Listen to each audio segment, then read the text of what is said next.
আসসালামু আলাইকুম। এখন আমরা এসএসসি জেনারেল ম্যাথের পরিসংখ্যানের একটি অঙ্ক আমরা একটু দেখব, যেটা ঢাকা বোর্ড 2024-এ আসছে। আমরা একটা ছোট্ট একটা প্রশ্ন দেখব, যেমন 8, 14, 11, 17, 6 এবং 7 এর মধ্যক নির্ণয় করো। এটি দেখেন খুবই ইম্পর্টেন্ট, এর মধ্যক নির্ণয় করো। এখন যদি এই ধরনের কোনো সংখ্যা থেকে থাকে, তাহলে সেইটার মধ্যক নির্ণয় করার জন্য আমরা প্রথমে ঊর্ধ্বক্রম অনুসারে সাজিয়ে নেব। অর্থাৎ এখানে এলোমেলো আছে, 8, 14, 11, 17, 6 এবং 7 দেওয়া আছে। তো সেক্ষেত্রে আমরা করব কি, এই সংখ্যাগুলোকে ছোট থেকে বড় অর্থাৎ মানের যেটা ঊর্ধ্বক্রম, সেই ঊর্ধ্বক্রম অনুযায়ী আমরা সাজিয়ে নেব।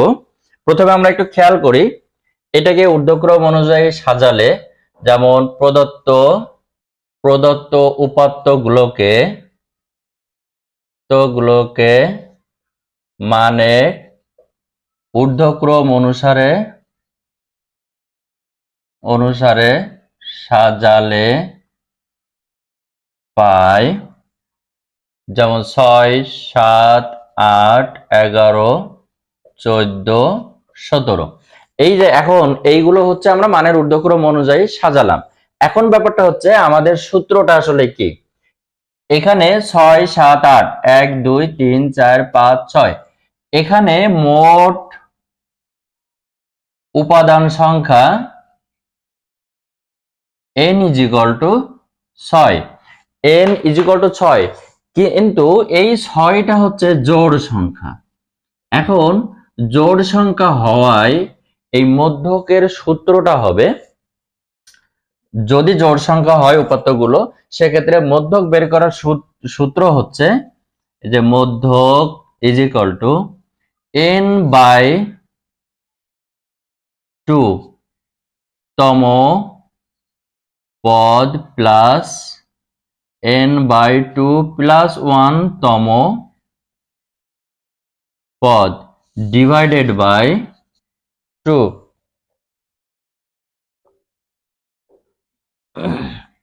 তাহলে সূত্রটা হচ্ছে কি, যদি কোনো এই ধরনের উপাত্ত দেওয়া থাকে, তাহলে সেই উপাত্তগুলোকে খেয়াল করতে হবে জোড় না বিজোড়।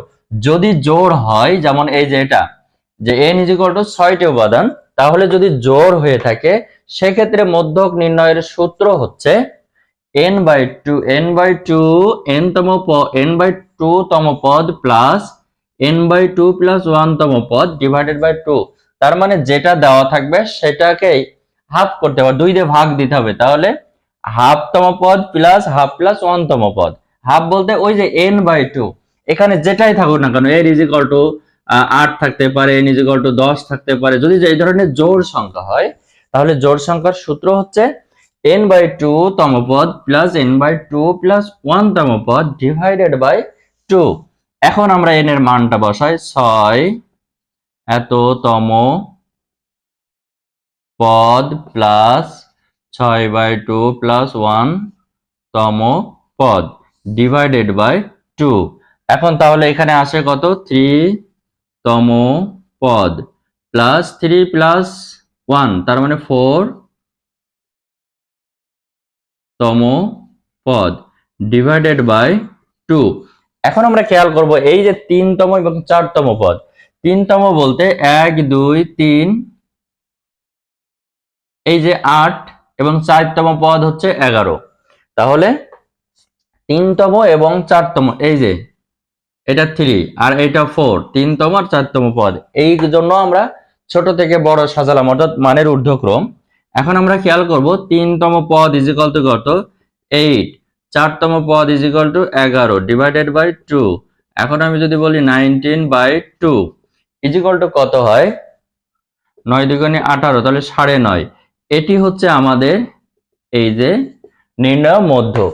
তাহলে আমরা মধ্যকের মানটা পেলাম কত, এই যে 9.5। অঙ্কটি খুবই সহজ। প্রথমে আমাদের জেনে নিতে হবে যে যে উপাত্তগুলো দেওয়া আছে, সেই উপাত্তগুলো আসলে জোড় না বিজোড়। যদি জোড় হয়, এখানে খুবই ইম্পর্টেন্ট, যদি জোড় হয় n তম পদ বা n কতটা সংখ্যা যদি জোড় হয়, তাহলে সূত্রটা হচ্ছে n/2 তম পদ প্লাস n/2 + 1 তম পদ ডিভাইডেড বাই 2। এইটুকু জানলে অঙ্ক শেষ।